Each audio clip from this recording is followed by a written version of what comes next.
Notre Père qui est aux cieux, que ton nom soit honoré, que ton règne vienne, que ta volonté soit faite sur la terre comme au ciel. Nous venons devant ta gloire, Seigneur. Nous t'élevons, nous t'honorons, nous te donnons la gloire. Car tu es un Dieu merveilleux, un Dieu puissant, un Dieu fort. Toi qui as fait attention à nous toute la nuit, qui nous a gardés la journée, tout le matin, et que nous sommes encore en vie. Que ton nom soit. Te louons pour cette bonne semaine que ce bon dimanche que tu nous donnes. Un dimanche béni. Fais-moi grâce pour qu'on puisse paraître bon devant toi. Seigneur, nous allons écouter ta parole. Nous demandons que tu puisses demeurer avec nous. Que ce ne soit pas le prédicateur, mais qu'il soit juste un instrument. Que toi tu puisses agir, Seigneur. Lui ne sait pas ce qui est au cœur de chacun. Mais toi tu le sais car tu vois dans le cœur à chacun. Seigneur, tu y vois. Tu y vois, tu y vois. Que ton nom soit élevé. Permets que chacun soit rassasié par toi. Remplis-le de force. Remplis-le de force, Seigneur. Que ce ne soit pas lui, que ce ne soit pas lui. Mais utilise-le. Utilise-le pour qu'il puisse dire des choses importantes. Que ce soit pour notre corps, pour notre vie. Seigneur, qu'on puisse ta parole soit nouvelle en nous. Qu'elle puisse nous rafraîchir, nous renouveler. Puisse encore nous élargir. Qu'on puisse être épanoui dans ta grâce. Ce que nous refusons, c'est les actions du diable au nom de Jésus. Nous savons que tu l'as vaincu. Nous savons qu'il n'a aucun droit sur nous. Mais il a vu là où les enfants de Dieu se réunissent, et lui aussi il est venu pour se réunir. Pour que nous ne puissions pas entendre ce que tu veux de nous. Pour qu'il annule tes plans pour ton peuple. Mais nous l'enchaînons au nom de Jésus-Christ de Nazareth. Nous le chassons au nom de Jésus-Christ de Nazareth. Les démons qui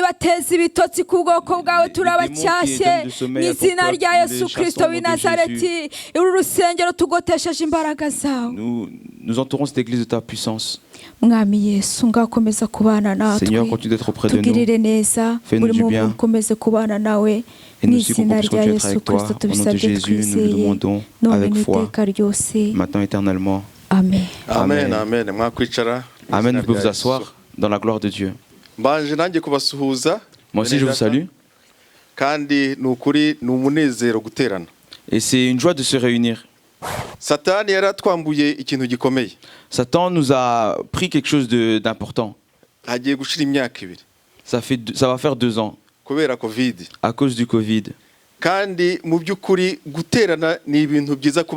Alors qu'en vérité, se réunir, c'est quelque chose d'important pour les enfants de Dieu. Parce que nous rencontrons beaucoup de choses dans ce chemin. Et ce qui est visible, c'est que dans cette période où les réunions étaient ébranlées, il y a beaucoup qui ont rétrogradé. D'autres ont même quitté la foi. Ils sont retournés dans les péchés dans lesquels ils étaient auparavant. Toi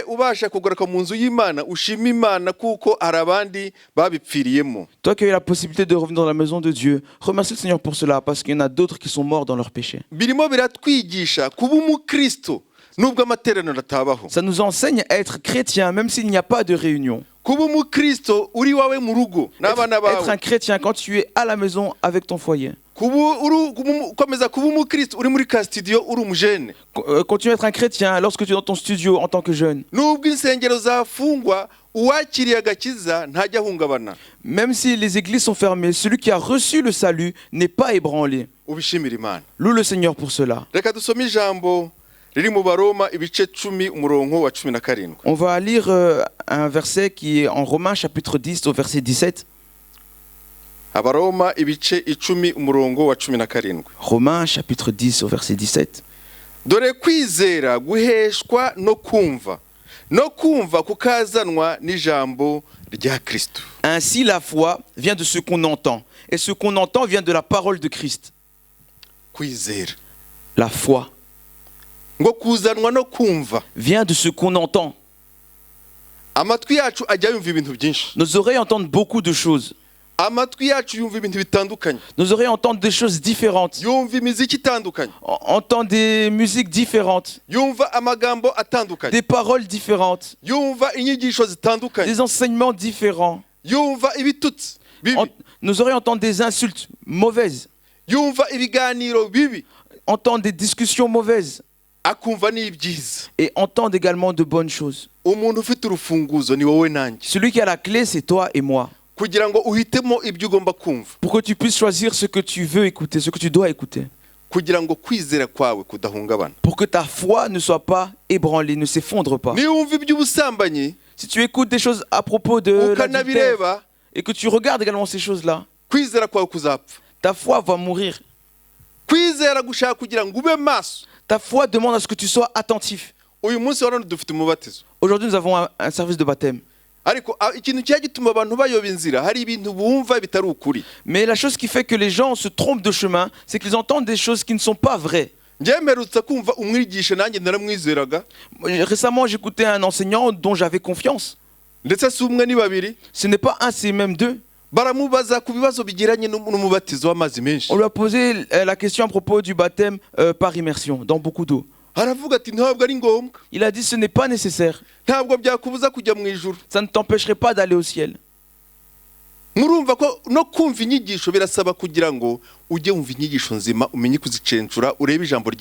voyez donc que même écouter des enseignements, il est nécessaire de faire le tri, de savoir discerner par rapport à la parole de Dieu. La parole de Dieu nous montre que même Jésus, le Fils de Dieu, a été baptisé par immersion. Mais les gens osent dire que ce n'est pas nécessaire, indispensable.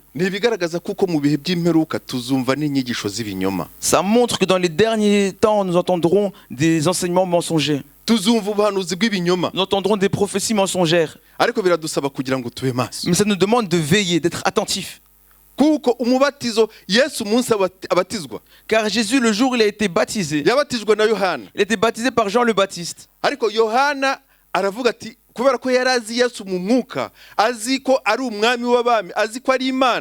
Mais Jean, connaissant Jésus spirituellement, sachant qu'il est le Fils de Dieu, qu'il est Dieu, il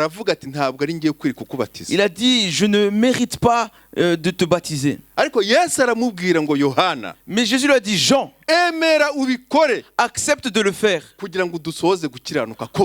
nous puissions accomplir toute la justice. Mais un fils de l'homme dit que ce n'est pas nécessaire. Jésus a été baptisé par immersion. Les apôtres ont été baptisés par immersion. En l'an 300, l'empereur de Rome, Rome était la grande puissance mondiale à cette époque-là. Comme nous parlons de l'Amérique aujourd'hui. Et l'empereur a dit, moi aussi je veux devenir chrétien. Et il a entendu que pour être chrétien, il faut se faire baptiser. À cause de l'orgueil, il a dit non. Moi, je ne vais pas aller dans beaucoup d'eau. Mais plutôt aller puiser de l'eau et mettez-le sur mon front. Et le baptême a commencé à changer comme cela.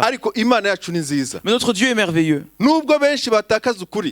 Même si beaucoup ont perdu la vérité. Mais il y a un reste qui a continué à garder la vérité. C'est ce que nous allons regarder en ce jour. La foi vient de ce qu'on entend. La parole de Dieu est là. Nous la lisons. ushobora kuba urifite ariko ntumenye agakiza. Mais pour être, tu peux avoir cette parole, mais ne pas savoir ce qu'est le salut. ushobora kuba urisoma ariko nturyumve. Tu peux la lire et ne pas la comprendre. No kumva ababwirizabutumwa boherejwe n'Imana bashorewe n'Umwuka Wera nabyo ni byiza kugira ngo kwizera kwawe kube kuzuye. Écouter des prédicateurs qui viennent de Dieu, qui sont remplis du Saint-Esprit, c'est aussi bon pour que ta foi puisse être là. Ibi byabaye ku muntu wari ukomeye w'umuministre. Ce qui est arrivé à un ministre important, yarasengaga, il priait. Uwo muministre yarafite ijambo ry'Imana. Ce ministre avait la parole de Dieu. Ariko yarakeneye no kugira ibyo yumva. Mais il devait également la comprendre. Reka dusome mu byakozwe n'intumwa ibice 8 twumve ibyo mu ministre. En Actes chapitre 8 et regardons par rapport à ce ministre. Ibice 8. Actes chapitre 8. Umurongo turahera kuri 26 tugeze kuri mirengo. À partir du verset 26 jusqu'au verset 40. Ibyakozwe n'intumwa Actes des apôtres. Ibice 8. Chapitre 8. Umurongo wa 26 tugeze kuri mirongo. Verset 26 jusqu'au verset 40.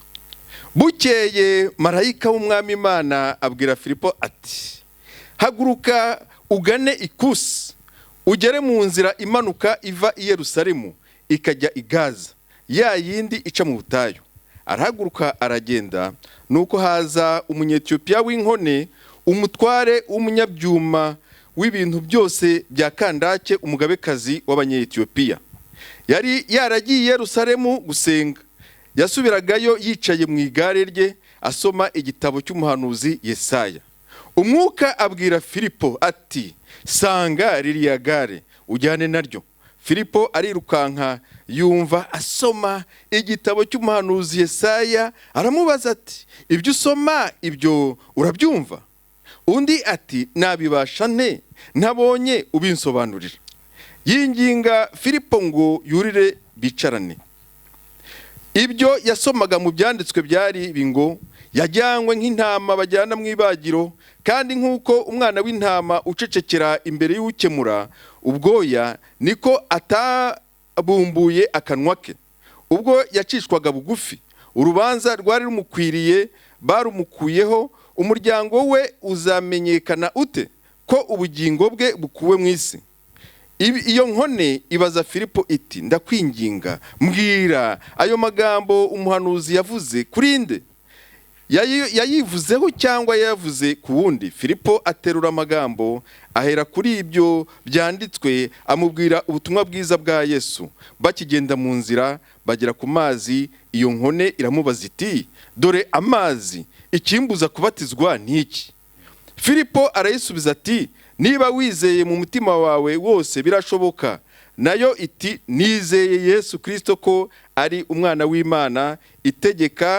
Itegeka ko bahagarika igare, baramumanuka bajya mu mazi bombi, Filipo n'inkone arayibatiza. Bavuye mu mazi, umwuka w'Imana ajyana Filipo, inkone ntiyasubira kumubona, nuko ikomeza kugenda inezerewe. Ariko Filipo abonekera muri Azoto, agenda abwira abantu ubutumwa bwiza mu midugudu yose kugeza aho yagereye i Kayisariya. Amen. Amen. Oui. Okay. Au verset 26 jusqu'au verset 40. Un ange du Seigneur s'adressant à Philippe lui dit: Lève-toi et va du côté du midi, sur le chemin qui descend de Jérusalem à Gaza, celui qui est désert.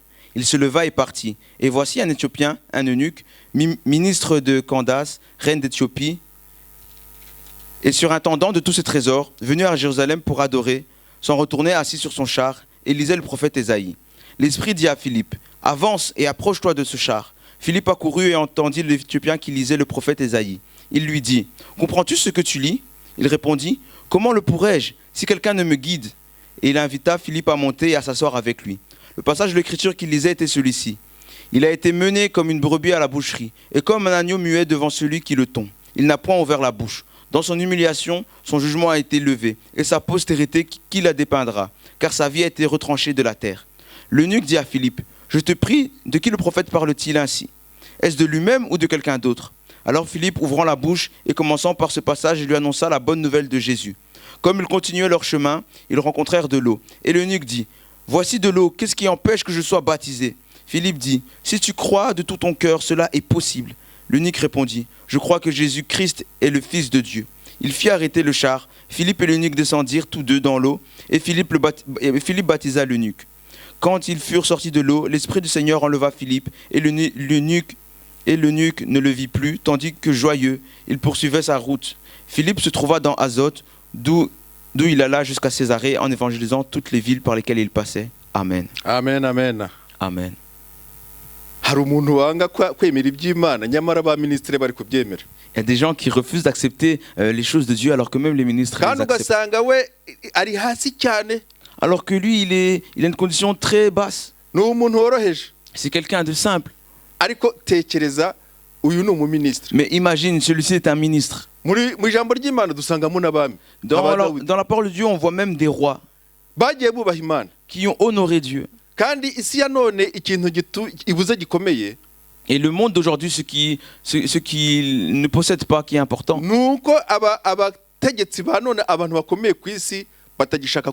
c'est que les dirigeants, les leaders de ce monde ne veulent pas accepter le Seigneur.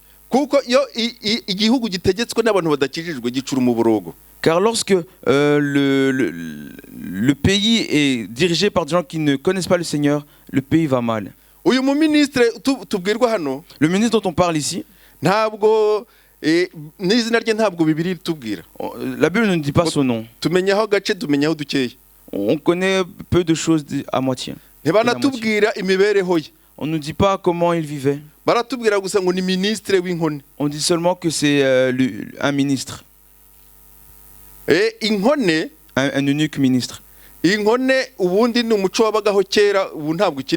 Un eunuque, c'était dans la culture passée. Aujourd'hui, il n'y a plus cela. On rendait eunuques les serviteurs, les esclaves, pour qu'ils ne puissent pas avoir d'enfants.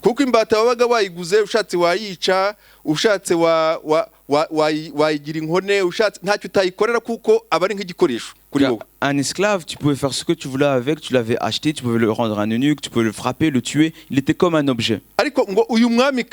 Mais cette reine,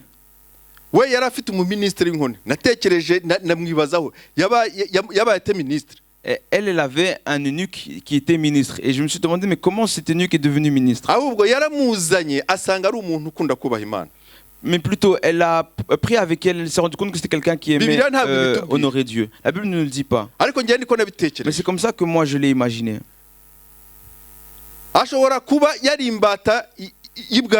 Peut-être que c'était un esclave dans le palais royal. Mais parce qu'il suivait Dieu, parce qu'il honorait Dieu, Dieu l'a élevé. Dieu peut élever un esclave et faire de lui un ministre, lui donner de la gloire. Et on voit cela avec Joseph. Beaucoup nous connaissons l'histoire de Joseph. Il a été vendu comme esclave. Il a même été enfermé en prison.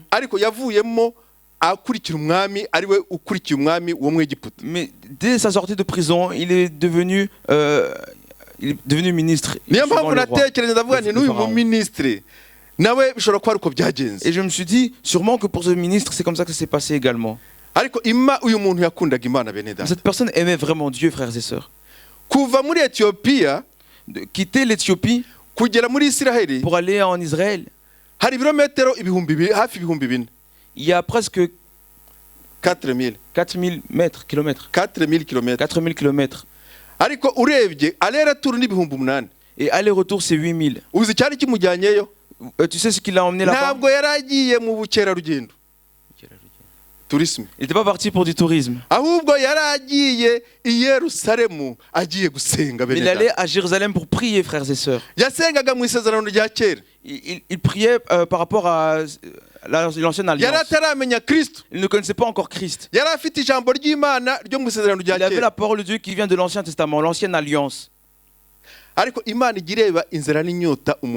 Mais Dieu regarde la faim et la soif que les gens ont. Le zèle que tu as de rechercher Dieu. Dieu regarde cela et rassasie cela. Et il te remplit du Saint-Esprit. Il te donne les bontés du ciel. À cause de ta faim et ta soif pour lui. Quelle est notre faim pour lui aujourd'hui, frères et sœurs? agiye gusa mu masengesho agakora ibirometero 8,000 ku cheval. Imaginez quelqu'un qui veut aller aux prières, alors il fait 8000 km à cheval. Murumva ko kwitanga. Vous vous rendez compte de ce sacrifice? Pasteur mukanya ari kutwibutsa amasengesho. Le pasteur à l'instant nous invitait aux prières. Ubanza umuntu uri kure yiteraniro hano ashobora kwenda ari ku rugendo nk'urw'isaha. Reka dumfatira aho ngaho. Disons quelqu'un qui est loin de ce lieu pour venir se réunir, disons que son chemin prendrait 1 heure. Ariko hari abatuye kuri rugendo rw'iminota 5 cyangwa 10. Et d'autres habitent à 5 minutes, 10 minutes. Ariko nta mwete afite wo kuza gusenga. Mais cette personne-là n'a pas le zèle, n'a pas ce désir de venir aux prières. Imana ikubwiye ngo ujye mu birometero 8 uzajyayo. Le Seigneur qui te dit d'aller à 8000 km, est-ce que tu iras? No mu birometero 5 waranze. Alors que tu as refusé 5 km. Ariko uyu mu ministre. Et ce ministre, iminsi yagenze ni miremire. Les jours qu'il a dû faire ce chemin sont atakazik. Il a laissé son travail. Aragenda agiye gusenga Imana ya Israel. Il est parti pour prier le Dieu d'Israël. Ce ministre m'a vraiment réjoui. Si seulement on avait des dirigeants comme lui, le monde serait en paix. Le monde serait en paix. Un ministre humble. Humble devant Dieu. Qui aime Dieu. Qui fait un chemin comme celui-ci. Dieu regarde cela. Étant au ciel. Il a directement été voir Philippe. Et lui a montré le chemin.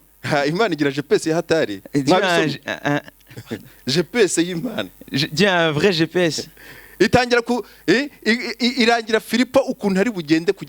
a commencé à montrer le chemin à Philippe pour pouvoir atteindre le nuque. Il a dit tourne à droite, 200 mètres à gauche, tout ça comme les gens pensent que Dieu n'est pas intelligent, mais c'est Dieu qui a créé l'intelligence. Philippe ne s'est pas perdu en chemin. Il a fait ce chemin jusqu'à ce qu'il rencontre la personne que Dieu lui avait dit de rencontrer. Il a rencontré ce ministre. Ce que Dieu voulait, c'est une chose.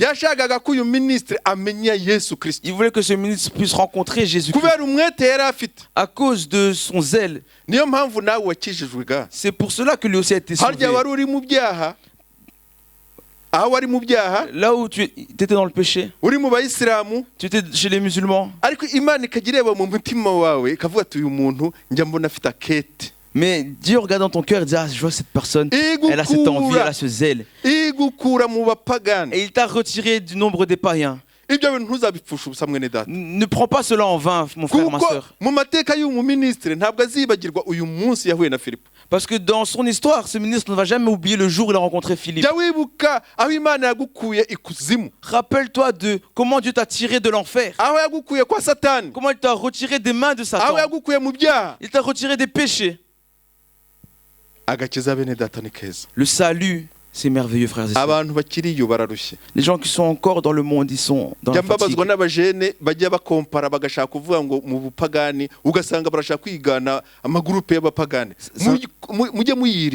Ça me fait du mal quand je vois les jeunes qui regardent parmi les païens et qui veulent se comparer ou imiter les groupes païens. Gardez-vous de cela. Demeurez avec des gens sauvés. Les païens, allez auprès d'eux, mais que ce soit pour qu'ils puissent changer, non pas que vous soyez changés. Les païens créent une mode et nous allons après cela. Nous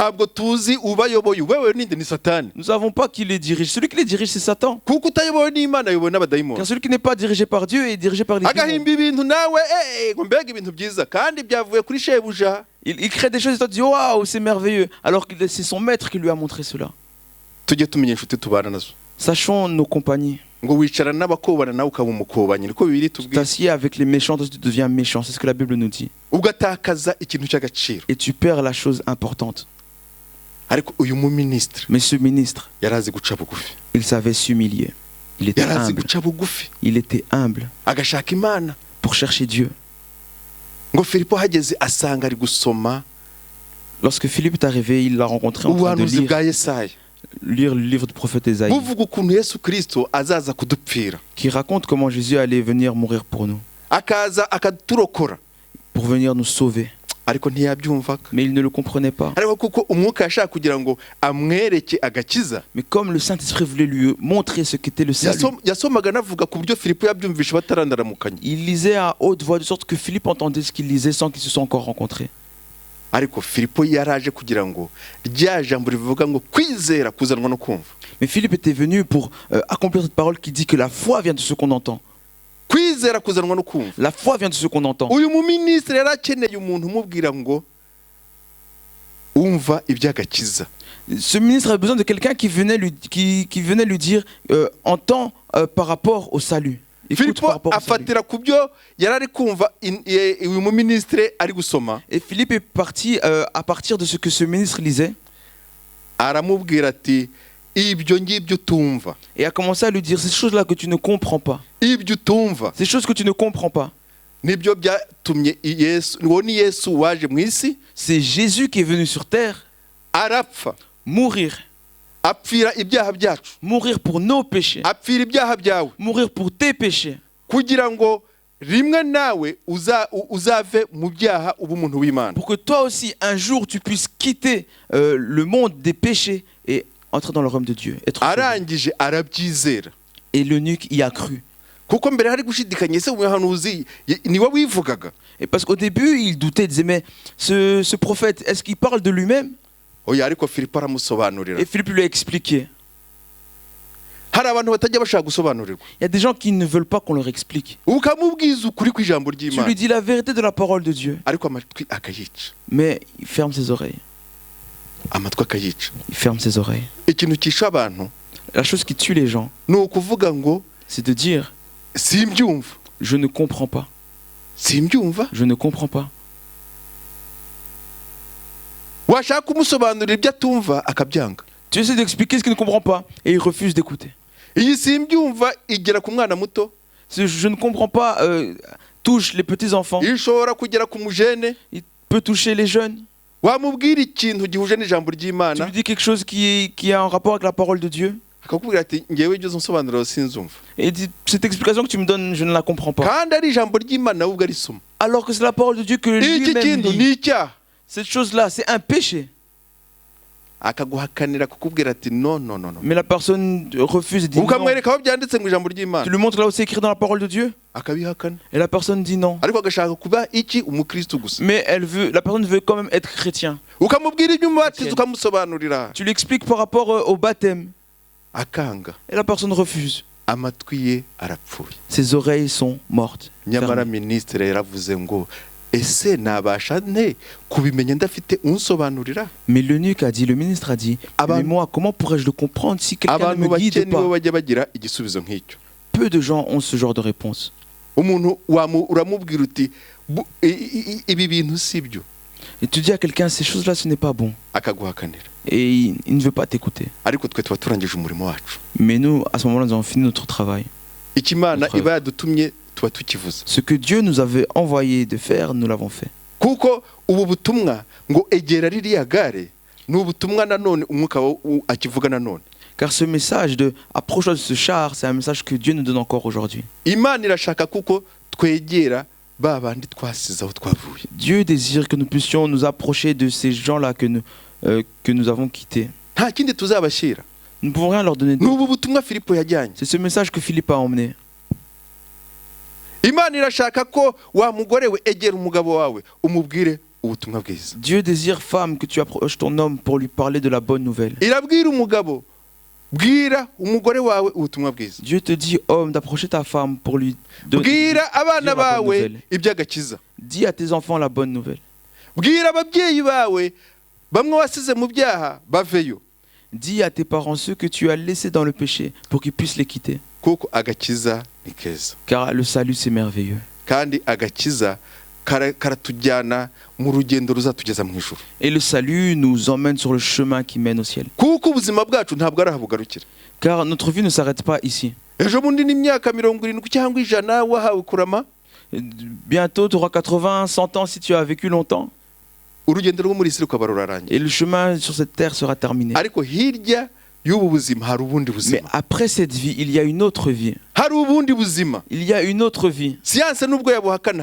Même si la science peut le refuser, il y a une autre vie. Car la parole de Dieu nous le dit. Tu vas rencontrer des gens qui te diront qu'après la mort, il n'y a rien. Mais ne prête pas attention à ce qu'ils disent. Que Dieu nous bénisse. Mettons-nous debout, frères et sœurs. Mettons-nous debout. Ce que la parole de Dieu nous demande, c'est que nous puissions l'obéir. Et aussi d'obéir, d'écouter aux Philippe que Dieu nous a envoyés. Il y a beaucoup de Philippe qui sont arrivés près de toi. Change la route que tu empruntes et tu as été contre cela. Mais en ce matin, le Saint-Esprit te dit, il te dit change ton chemin. Là où tu ne marches pas comme il le faut. Et tu méprises ce que la parole de Dieu te dit. Dieu peut encore te pardonner. Il a encore du pardon pour toi.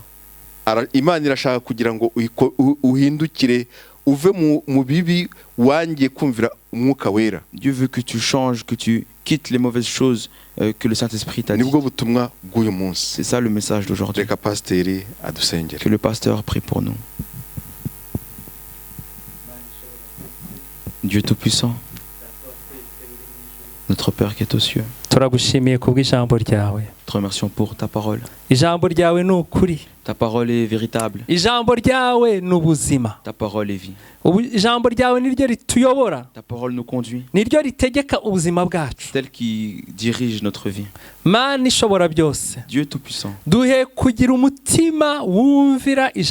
donne-nous un cœur qui obéit à ta parole. Comme Philippe a obéi à ta parole. Tout comme cette eunuque d'Éthiopie a obéi à ta parole. Même s'il était important. Même s'il était le bras droit de la reine d'Éthiopie. Mais il s'est humilié. Il a écouté ta parole. Il a été dans beaucoup d'eau, il a été baptisé. Dieu, donne-nous de t'obéir en toutes choses. Ceux qui n'ont pas encore accepté d'être baptisés, qui puissent se faire baptiser par immersion dans beaucoup d'eau. Ceux qui ont été baptisés par immersion, qui puissent t'obéir dans leur vie de tous les jours. Parce que tu reviens vite. Et tu reviens avec les récompenses. Et chacun recevra par rapport à ce qu'il a fait. Ta parole nous dit que tu viens très très bientôt.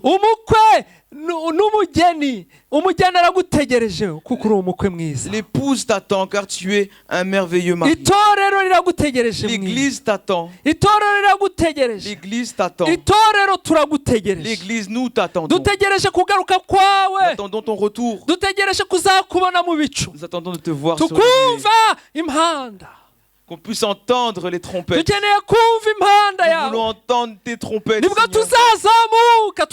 C'est là que nous serons élevés, que nous allons rencontrer. Et les morts ressusciteront. Ceux qui sont morts en toi ressusciteront. Et tous nous rencontrerons dans le ciel. Alléluia. Maranatha. Maranatha, Jésus, nous t'attendons. Jésus, nous t'attendons, Seigneur. Nous t'attendons. Ceux de ce monde nous chercheront et ne trouveront pas. Nous verrons, nous serons partis. Nous ne voulons pas que quelqu'un reste sur le carreau. Seigneur, celui qui ne t'écoute pas, qui ne t'obéit pas, donne-lui de t'obéir. Maintenant, éternellement. Aide ton serviteur qui nous a donné cette parole. Demandons la bénédiction qui vient de toi. Que la gloire est à toi. Maintenant, éternellement. Amen. Amen. Ko ntabwo nabikora tutari kumwe Mais nawe. je ne peux pas le faire si nous ne sommes pas ensemble. Mana ishobora byose. Seigneur Dieu Tout-Puissant, Ndakwinginze je t'en supplie, ngo umanuke. descends, Ingabo zo mu ijuru que zimanuke. les anges du ciel descendent Zibe muri aya mazi. et viennent dans cette eau. Aya mazi Cette eau, ntabe amazi ce asanzwe. ne soit pas de l'eau naturelle. Aya mazi turayahumanuye mu izina rya Yesu. Nous purifions cette eau au nom de Jésus. Kugira ngo uyu mwana wawe ugiye kubatizwa Pour que cette personne, ton enfant, qui va se faire ubuzima bwe baptiser, buhinduke rwose que sa vie change kandi complètement umwuzuze imbaraga z'umwuka et wawe remplis-le de la puissance du Saint-Esprit. ntiyongere kuba uko yari ameze Qu'il ne soit plus comme il était, ahinduke rwose qu'il change complètement kandi amenye ko ari wowe wenyine mugenga wa et byose. qu'il sache que tu es le seul dirigeant de toutes choses. Rero mwami Yesu Alors Seigneur Jésus, ngwino ubane natwe viens demeurer auprès de nous kandi ubu buhamya bwa mwene data et que ce témoignage du frère bukwira ahantu hose puisse toucher partout, bisorepandre puisse se répandre partout kandi buhindure abantu. et que ça puisse amener les gens à être Ni transformés. mu izina rya Yesu tubisabye. Au nom de Jésus, nous le prions. Amen. Amen. Reka nsabe mwene data aze mu mazi. Demandez aux frères de s'approcher dans l'eau.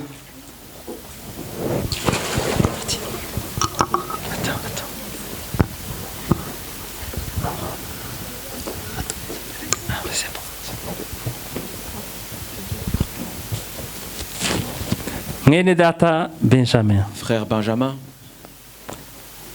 ndakubaza wizeye umwami Yesu nk'umukiza wawe n'umucunguzi wawe? je te demande, acceptes-tu Jésus comme ton Seigneur et Sauveur? Yego ndamwemera. Oui, je l'accepte.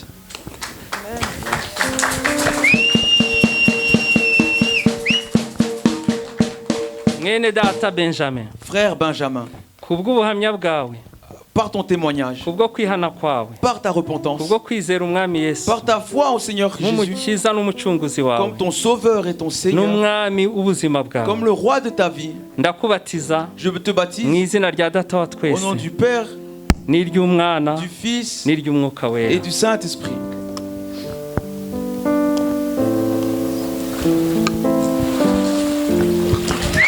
Louons, tu es Dieu, qui d'autre pour nous louer si ce n'est pas toi? Te louons, tu es Dieu, qui d'autre pour nous louer si ce n'est pas toi? Oh, nous te louons, tu es Dieu, qui d'autre pour nous louer si ce n'est que toi? Nous te louons, tu es Dieu, qui d'autre pour nous louer si ce n'est pas toi? Oh, nous t'élevons, tu es Dieu, qui d'autre pour nous louer si ce n'est que toi?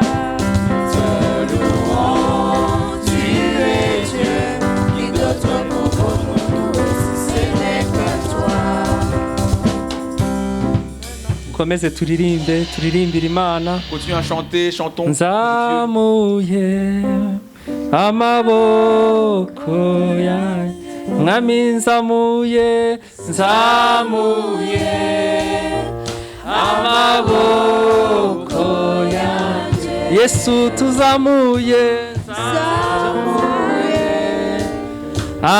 amaboko yanjye, abamama tuzamure, nzamuye amaboko yanjye, abapapa tuzamure, nzamuye amaboko yanjye, abajene tuzamure, nzamuye amaboko yanjye, les enfants lèvent les bras, nzamuye amaboko yanjye, ikimenyetso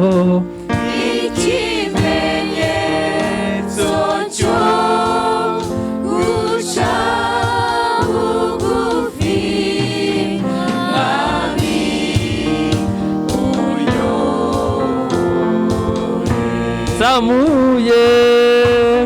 nzamuye amaboko yanjye, Yesu turazamuye, nzamuye amaboko yanjye, nk'ikimenyetso nk'ikimenyetso cyo guca bugufi mwami unyobore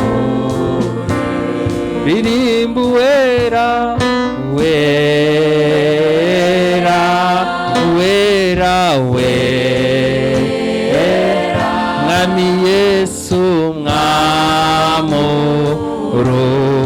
wera ririmba uwera wera mwami yesu wera mwamuru wera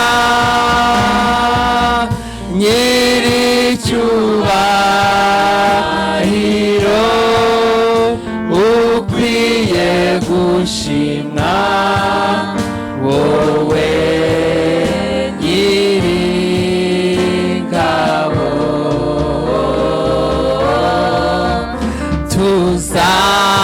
tuzamuya majwi tugushima wowe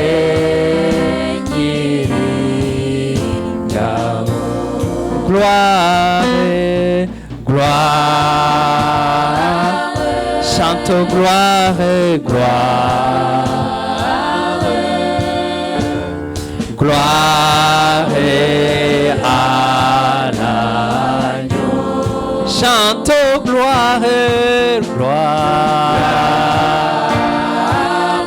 chante gloire gloire alléluia gloire l'agneau car le Seigneur car il est glorieux et digne de régner l'agneau est souverain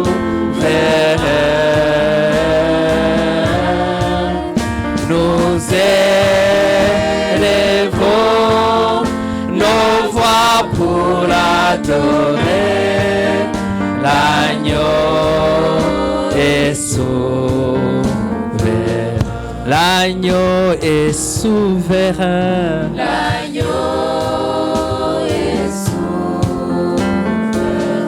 l'agneau est souverain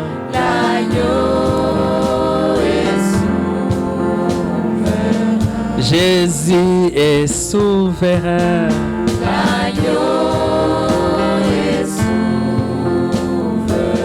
Saint-Esprit est souverain est souverain car le Seigneur car il glory Alléluia rambura amaboko yawe ushima Imana Dans tes bras, ramba korobosira est souverain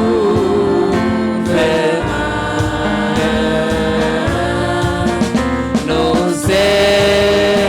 élevons nos voix pour l'adorer l'agneau est souverain Alléluia reka buri wese que chacun nashima Imana chacun puisse louer le shima Seigneur. Imana ko igihumeka Loue le Seigneur parce que tu vis shima encore. Imana yuko hari abantu bagikurikira ibyo Yesu Loue yavuze le Seigneur parce qu'il y a encore des gens qui suivent ce que Jésus a dit. shima Imana Loue le Seigneur. Imana irashaka kumva ijwi ryawe muri uru Entends ta rusengero voix, alors ntusohoke hano ne sors pas d'ici, ntusohoke ne hano sors pas de cette église Imana itumvishe ijwi ryawe sans que Dieu ait entendu ta voix.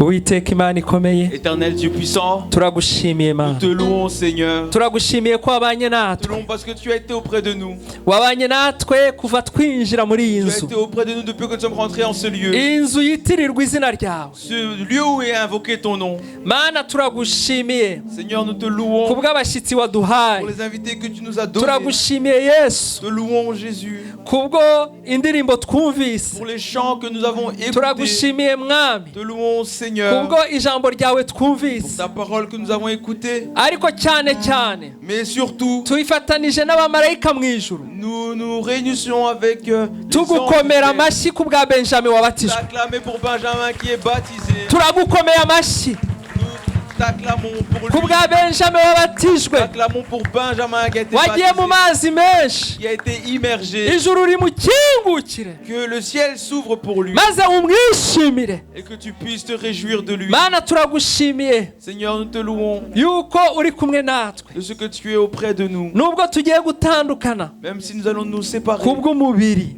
de corps, ariko kubw'umwuka mais spirituellement, dukomeze duhurire hamwe. que nous puissions demeurer ensemble. Gendana n'ubwoko bwawe, Va avec ton peuple. ubu ugeze mu ngo zabo amahoro. Amène-le jusqu'à son domicile. en Basabiye paix. umugisha nk'umukozi wawe, Je les bénis en tant que ton serviteur. ngo ubarinde kandi ubaragire, Garde-les et conduis-les. kandi abarwayi muri twe Et ceux qui sont malades par nous, ndategetse ngo iyo ndwara ihunge, je déclare que cette maladie s'en aille. abatabyara babyare, Ceux qui ne abadafite akazi babona akazi, ceux qui n'ont pas de travail, abadafite ibyangombwa babona ceux qui n'ont ibyangombwa, pas de papier puissent en avoir. abarushye baruhurwe Ceux qui sont fatigués, mu izina rya Yesu, au nom de Jésus, mu izina rya au Yesu. nom de Jésus, Buri wese abona igisubizo cy'ikibazo cye chacun reçoive la kuri solution uyu de ce mwanya, problème. En ce mu moment, izina rya Yesu au nom de tubisabye, Jésus, nous le demandons. amen. Amen. Mugende mu mahoro ya Yesu, Allez dans la paix du Seigneur. amen. Amen.